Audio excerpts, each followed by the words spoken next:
you ever suddenly become aware of the fact you have no idea how you got to where you are? Not necessarily some deep spiritual meaning, although I will go there. I mean, just throughout a random day, you realize you've been on autopilot for X amount of time. But now you're super aware, awake, and fully aware of the present moment, this moment in time. That's a good thing. In that moment, you have an opportunity to start living with purpose. On purpose. Hi, my name's Matt Stevens, and this is my sober addiction. Stop letting life live you.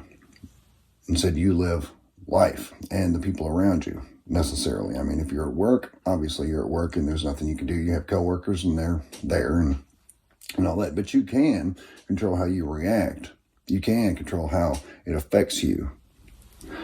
And that's one of the great things about becoming aware. You know, most people don't. I think most people are never aware. You know, to become aware of awareness. When you just become super aware, like I've done it at work. I've done it everywhere. I mean, you know, when you just really become hyper aware and you realize, wow, I am a conscious and sentient being in my own right. And I occupy space.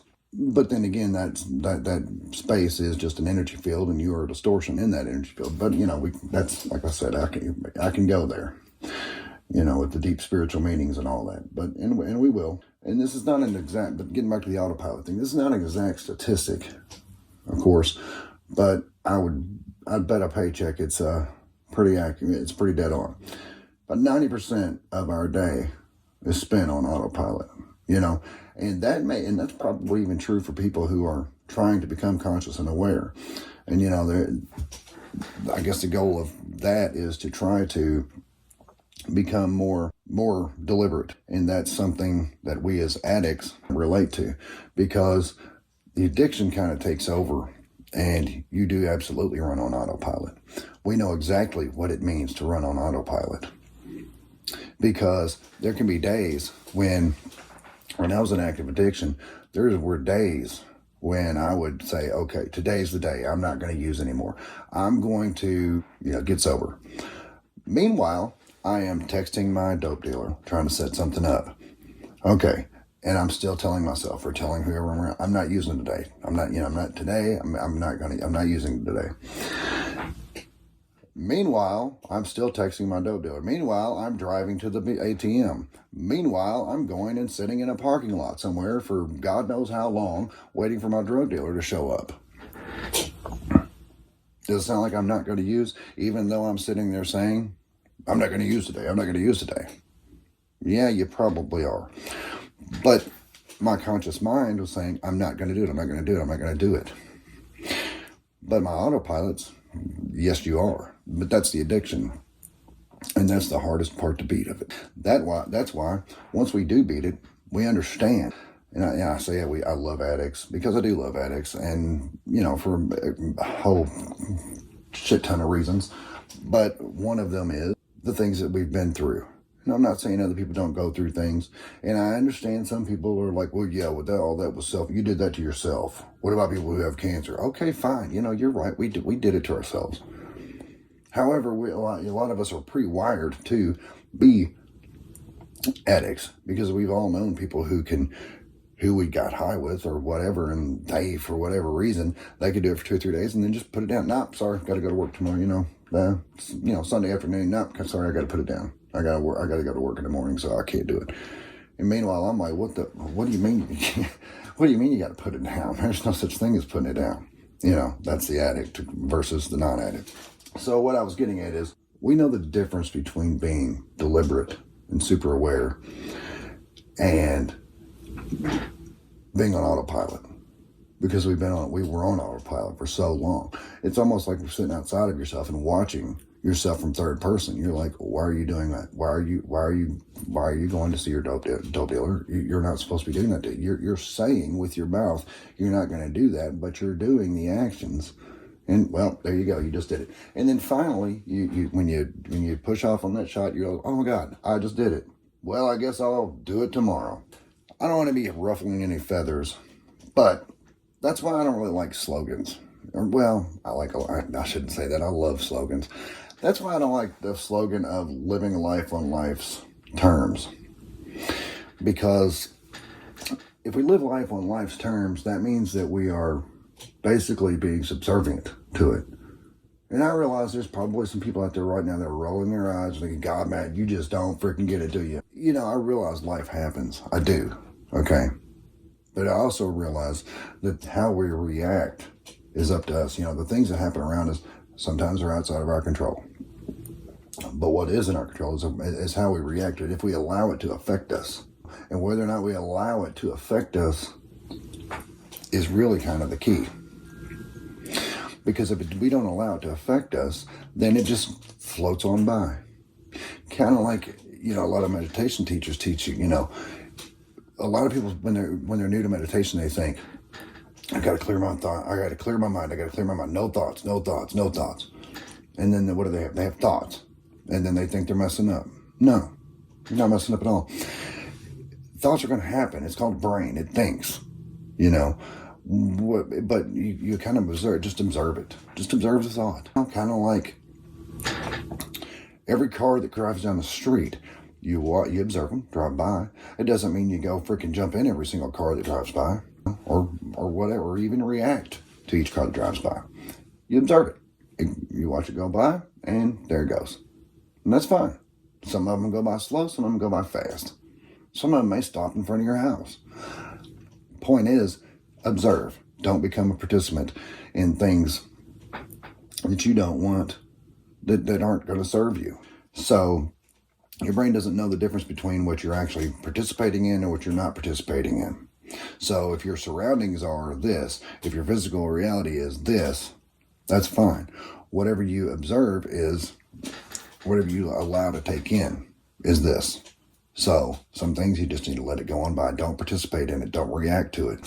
One of the things that I love about addicts is how raw and how real we are. I mean, however, it is often to a fault. We don't do fake. Once we've decided to be sober, you know, now once we've decided we would like to be sober, would like to be sober means you're not sober. And law of attraction teaches us where attention goes, energy flows. So if you focus your energy on what you don't have, then you're going to get more of what you don't have. So if you focus on, I'd like to be an addict. Well, we've already figured that part out, haven't we? I would like to be sober. I want to be sober. I want to be sober. The big buzzword these days is manifestation, you know, and all that. And I'm a firm believer in manifesting. It depends on where you are in your life. I mean, I got a feeling you're gonna be there. Just like with being sober, you know, we can decide, I want to be sober, I want to be sober. Well, you're not going to be sober until you decide you're sober. You know, all you're doing is establishing the fact that you're not sober when you say, I want to be sober. One of the things I love about addicts is how raw and real we are, you know, and often it's to a fault, and you know I'm right, because there's times, you know, because we just don't do fake, you know, we don't do fake. So, you know, the whole fake it till you make it. I'm like, yeah, I don't know. I'm not really feeling the whole fake it part. You know, of course I want to make it, you know, but but at the same time, you got to realize you're not going to make it until you, in your mind, assume it. You've got to become it. So if you're having a hard time with the whole fake it till you make it, then just be as if, or act as if. Act as if you've made it. Okay, you want to be sober? Act as if you're sober. You want to be sober? Be as if you're sober. Whichever one you want to use. If you're not a fan of fake it till you make it, I get it. Okay, fine. I don't really care what people do as long as they do what they're supposed to do, and that's all. So there's that. Moving on, I would like to. There's another little thing that kind of interests me with regards to active addiction. It's about emotional maturity and also spiritual maturity, before, during, and after active addiction. Okay, so let's say someone starts using at the age of 15. All right, at that point, they begin using drugs.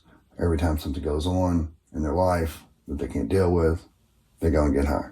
That's pretty much how we deal with things. I can't deal with this. I'm just going to go get high. And that's how it goes, right?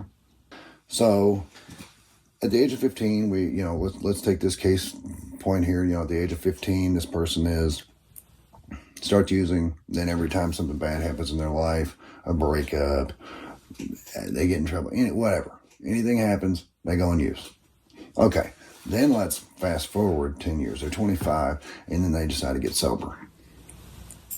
They no longer have that to fall back on. They can no longer go get high, and they now have to cope with problems as they come up. But the problem is they haven't matured for the past 10 years. From 15 to 25, they only cope with issues with using dope.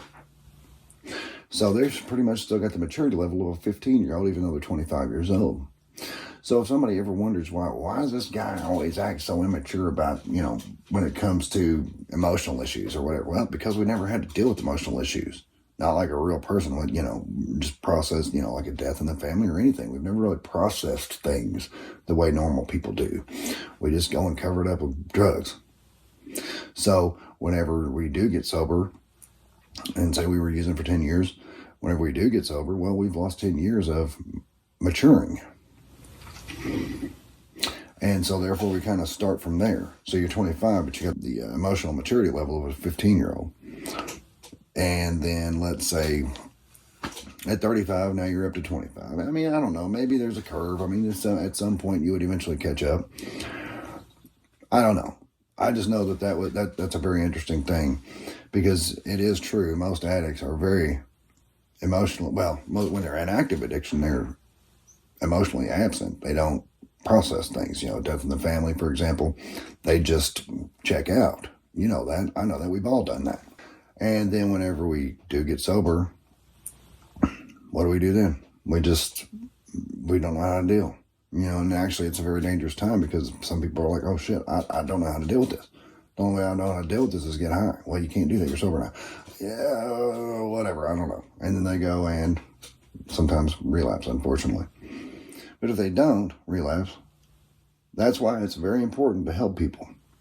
Because if they have the emotional maturity of a 15-year-old, well, they may need some help with coping, because they don't know how, because they've always used drugs to cope. So instead of kind of like, God, he's so immature, maybe stop and be like, hey, I'm going to help this guy out, because I don't want him to go out and use. So it's just something we need to be aware of. We're helping each other along. One of the things I like for us to remind each other, especially in times like that, when we're really struggling, is remind each other, you gotta, that's why it's important to have a buddy or a sponsor or whatever. Someone that can remind you as to why you got sober. Like me, why I got sober, I mean, I kind of had to, but why I stayed sober, I didn't want to miss my daughter's graduating high school.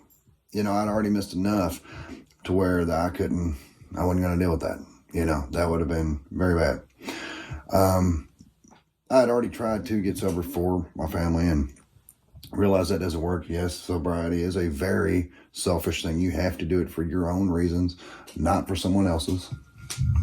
You can't do it for someone, because the second they let you down, you've got an excuse to go and use. Can't do that. But now my reason wasn't necessarily for someone, meaning my kids, but it was because of them. And it was kind of and it could have been a little bit of a prideful reason. I wasn't going to miss my kids' graduation. I wasn't going to be in jail or in a court-ordered state facility, state-ran rehab, if that's what you want to call it, during my kids' graduation. And that could have very easily happened had I not gotten sober. So I did, and then there's been times where I almost relapsed, of course. And I will say that there have been times that the only thing that kept me from relapsing was my fear of getting dope sick in jail. Because, wow, that's the worst thing in the world. There is really not much worse than being dope sick in jail. Except for the fact, I mean, it's the worst and it's not quite so bad, both at the same time, as messed up as that may sound. It's not so bad because you realize, well, shit, I'm here and there's absolutely no way I can get drugs. So it's kind of out of your mind. It's out of your hands, it's out of your mind. You know, it's like, well, it's not out of your mind, but it's completely out of your hands and you know it. Plus, in Cincinnati, Ohio, God bless them, they at least give you some comfort meds.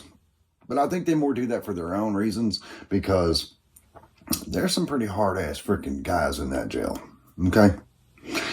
And, yeah, there's some pretty hard asses in there. And I got a feeling, you know, if they got you, you know, you, dope fiend bunked up with some hard-ass thug, and here you are, you know, diarrhea and throwing up and all that shit all throughout the night where you're locked in a cell with him, he's probably going to beat you to death. And I'm not even being funny. I mean, seriously, that's probably what would happen. So they probably, for their own reasons, is why they would give people comfort meds like Phenergan to help you keep from Phenergan and Imodium. But those two things are a freaking godsend whenever you are, you know, when you're really going through it. You know, and I think they give you something for restless leg and whatever. And then that does make kind of the hallucinations and the psychosis and all that kind of stuff worse. So then you do hallucinate. You do imagine a lot of crazy crap. I mean, I've seen, well, I thought I had a cell phone hidden in my mat, you know, my bed mat. I thought I had a friend who was actually sneaking in the jail to hang out with me at night. Yeah. Yeah, I did. I'm going to sit here and just bare my soul right here. I honest to God thought that I had, and I don't know, looking back, I'm like, okay, so what was I thinking? Was I hanging out? Was I dreaming? Was I just in this crazy hallucinatory delusion where I thought that this friend was coming in the jail from the outside and hanging out? You know? And then one night they snuck me out, and we were driving around downtown Cincinnati in a convertible. Seriously, I must have been dreaming. Okay, honestly, I mean that had to have been the case. But that's some crazy, pretty vivid dreams. Okay. Anyway, so when you're going through all that, anyway, you know, it gets pretty crazy anyway. So, and I'm assuming that the meds that they give you, the comfort meds, play a part in it. They've got to play a role in causing that crazy stuff to happen. Anyway, getting back to the whole point. So going to jail has motivated me to not relapse. I mean, there have been a time or two, you know, in the years that I've been sober. By the way, I've been sober, well, I slipped about 5.5 years ago. August of 2017 was the last time. So before that, it was in 2015. But hey, you know, I slipped in 2017, and that's okay. You know, hey, relapse is part of getting clean. Really, yeah. Sometimes you need that kick in the ass to remind you don't want to go here, man. I'm not saying please don't take that as justification to relapse, please, because anybody's listening to this should be past that now. We should be to the point now where we don't ever want to relapse. Because listen, if you've never gone and gotten dope sick in jail, you don't want to do that. Oh my God, there's nothing worse, because it's so freaking cold in there. First of all. Second of all, it's just the most uncomfortable. There's just nothing good about it. It's just completely sucks. But if you weren't there, you wouldn't have gotten sober. So I don't know. Going to jail is the best thing that happened to me. Going to jail's probably saved my life. But God, it sucks. How about this? We just don't realize. We just stay clean. We just keep lifting each other up. That's what I'm going to do. You know, I love my life now. It's great. My relationships are good. I just got my tax stuff that from where I was off in the wind for so many years and didn't take care of my, you know, responsibilities. You know, I didn't file my taxes either, and you know, just got that taken care of, and yeah, it's great. It's always important to remember your why. Why did you quit? You know? And sometimes we need to remind each other of that. You know? I mean, because I've got so much to live for now. I've got an amazing girlfriend. I don't deserve her, but hey, don't even tell her that. But everything's just going great, you know. And the thing is, we do recover, and life does get good again. Life gets amazing, you know. I've mentioned this before. It's like you can be driving down the street and the police, whatever, wave at them, say hi to them, let them. It's like, hey, you want to run my license? Go for it. I don't care. In fact, I'd love for you to. So just so I can know that I'm good. Well, I already know I'm good, but just so I can get that sense of satisfaction of, you hand me my license back, tell me to go have a good day. Hell yeah. Tell me how many times you would do that back when you were in active addiction. Cop wanted to see your license. Oh shit. Oh, there's the cops over there. Right. You know, duck. Get my, whatever. Don't go that way. Don't talk to them. You know. And I'm not the biggest fan of the police. I've had some bad encounters with them. And it was stuff that they really did not need to do. It was completely unnecessary. And, you know, but there's bad apples in every bunch, right? You know, it doesn't matter. We've got more important things to worry about. We've got people dying on fentanyl in record freaking numbers now. You know, that's another reason to stay sober, because relapsing now is really not an option. What we need to do is we need to start getting on top of helping other people. I don't know what we got to do, but as a community, we've really got to start, we've got to attack this fentanyl thing, because it's crazy. I know of people who have taken a fentanyl pill. You know, of course, it's some junky ass bootleg pill that was made, not made by a pharmaceutical company. Not those are those are at least regulated, but anyway, not that those won't kill you, but I mean, like one that would literally, it's like that pill would have killed 25 freaking people. Now, true, someone who's in active addiction, their tolerance is way higher, so they could probably tolerate something that might kill 10 to 15 people who have no tolerance. But still, 25, enough to kill 25 freaking people. Why do we even who is making these and why? Because they don't care. Well, they do care. They care about the money. We know that. But they do not care about you. So screw them. I wouldn't give somebody the satisfaction. I've got a good story. I've known some people who recently got sober.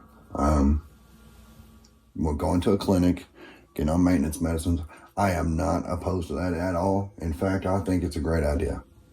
I think getting on maintenance medicines is fantastic. And I realize that that's a big no-no when it comes to a lot of people in NA and stuff. And I don't care. I don't care. Because whatever is causing people to reclaim their lives, rebuild their relationships, pay their bills, get off the street, get cleaned up. You know, I know people who recently have gotten sober using maintenance medicines. That's their business. And they look freaking fantastic. And they've got all their shit together. They've got a nice place to live, everything. They're working, they're taking care of business. So, maintenance meds all the way, go for it. You're not going to hear me say anything negative about someone using that. I say do it. Because, like with me, I would get sober, go to jail, get sober. That's by force, but as soon as I get out of jail, I try to stay sober, and I may for a little bit, but then I'd fall off the wagon again. And like I had a counselor, actually not a counselor, I had a therapist who was, she really pissed me off. She said, well, why don't you try things our way once? Why don't you try using maintenance meds? And I'm like, what do you mean, chick? I'm already, I was already sober for a pretty good while at that point. I think I've already told the story. And she's like, yeah, but you always relapse, don't you? So why don't you try things our way once? So that way you can really get some good time under your belt. Okay. And then, and she was absolutely right.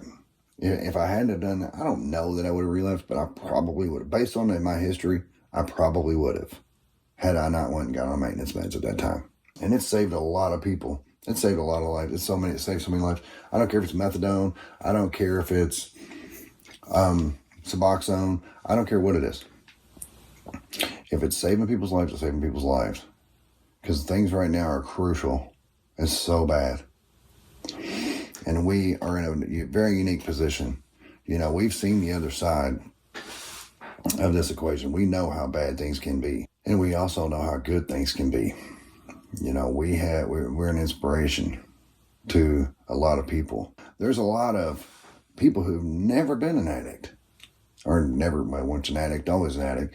But who've never abused drugs. Can get inspiration from people like you and me. Why?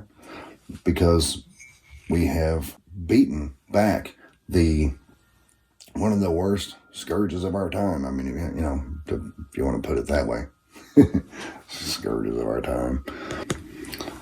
But let's be inspirations, Let's decide what we want to be exactly. What do you want to be? You want to be sober? Okay, fine. That part's easy. Let's do that. Well, that's actually the hardest thing, but the decision is easy. Then we've got to decide to be it. Then we got to get some clean time under our belt. I've decided I am a podcaster. It's what I love this. It's what I'm doing. It's what I am. You may decide you want to be whatever it is that you want to be. A great family person, a good employee. Maybe you want to be a drug counselor. Whatever it is you decide you want to be, once you've decided to be it, don't want it anymore. Just be it. It's amazing how once you assume this is what I am, what you can then be. And we can be shining examples, because not only can we show the world how good you can be, but it's like, damn, look how far down I came. Okay? I came from, I don't know, let's say it's 10 stories down, and now we're up here. Where most people came from, I don't know, 5 stories down. Point is, in most cases, we were a lot further down than most people. Which gives us even more of an inspiration. That's why I love addicts. Addicts have overcome so much. I look at addicts and I'm in awe of them. The ones in active addiction, my heart breaks for them. I've seen them. You see them walking down the street, and they're suffering. And it's like, God, I just wish I could just make them do it.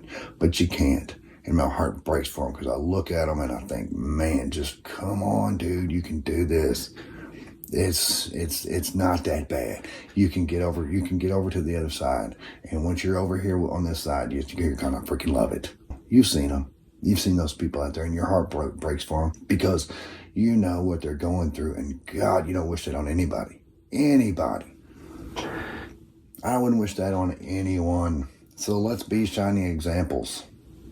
But first we got to work on ourselves, right? First we got to realize how powerful we really are, and how far along we've already came, and let that inspire us. And then we can go out and be inspirations to other people. Why not? What else you got to do? This is Matt Stevens. This is the My Sober Addiction podcast. Thank you. And I love you all.